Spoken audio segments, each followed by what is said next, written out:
కృష్ణా జిల్లా మోపిదేవిలోని శ్రీ సుబ్రహ్మణ్యేశ్వర స్వామివారి బ్రహ్మోత్సవాలకు శాశ్వత రథాన్ని తయారు చేశారు. ప్రముఖ సినీ నిర్మాత అట్లూరి నారాయణరావు సహకారంతో సుమారు ₹1 కోటి వ్యయంతో శాశ్వత రథాన్ని రూపొందించారు. ఈ రథ నిర్మాణంలో శిల్పులు తమ ప్రత్యేకతను చాటుకున్నారు.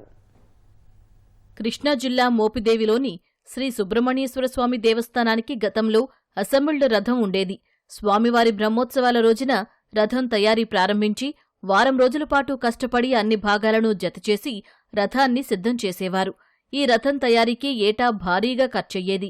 బ్రహ్మోత్సవాలు ముగిసిన అనంతరం రథ సామగ్రిని విడదీసి భద్రపరిచేవారు. చల్లపల్లి ఎస్టేట్ పరిధిలోని పెద్దకళ్లేపల్లి ఆలయం, శ్రీ దుర్గా నాగేశ్వరస్వామి దేవాలయం, శ్రీకాకుళం గ్రామంలోని శ్రీకాకుళేశ్వరస్వామి ఆలయాలకు ఒకే రథాన్ని వినియోగించేవారు. ఈ ఆలయాల మధ్య రథ సామగ్రిని తరలించడం ఎంతో కష్టసాధ్యమైన పనిగా ఉండేది.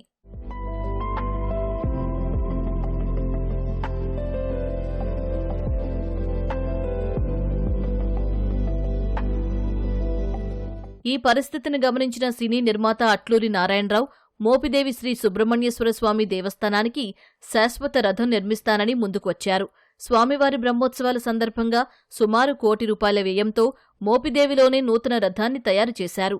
ఒక్కో రథం తయారీకి సుమారు 2 నెలల సమయం పడుతుందని, నైపుణ్యం ఉన్నవారు మాత్రమే ఈ పని చేయగలరని రథ శిల్పులు చెబుతున్నారు. మేము రేత్రుపావులో చేసి ఇంచుమించుగా ఒక 25 రోజుల్లో మేము దీన్ని అప్పచెప్పడం వల్ల టార్గెట్ పెట్టుకున్నామండి. స్వామివారి ఉత్సవాలకి అందజేయాలని చెప్పేసి కమిటీ వారు చెప్పడం జరిగిందండి. అలాగే ఈ రథం చేయించిన మన అట్లూరి నారాయణరావు గారు అని చెప్పేసి ఆయన మాకు ఇన్స్ట్రక్షన్స్ ఇచ్చి, మనం శ్రీనివాస్ ఇది చాలా చెయ్యాలి, మనం కంపల్సరీ ఎట్టి పరిస్థితుల్లో కళ్యాణానికి మనం అందజేయాలని చెప్పేసి చెప్పడంతో మేము రాత్రిపావుల్లో కూడా మేము 18 మంది కార్యం వర్కర్లు ఒక 6 కలిపి చాలా కష్టపడి చేస్తున్నామండి. ఇది చూడటానికి చాలా అందంగా బాగా చూడటానికి బాగా ఉంది. దీన్ని పాలిష్కి మేము అందంగా తీర్చిదిద్దడానికి మమ్మల్ని వర్క్ ఇచ్చారు.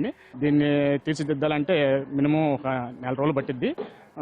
కాకపోతే అర్జెంటుగా కొద్దిగా 10 రోజుల్లో కొంత 2 కోటిని కొట్టి తర్వాత మేము ఫినిషింగ్ అనేది తర్వాత మళ్ళీ 10 రోజులు అయిన చేస్తాం.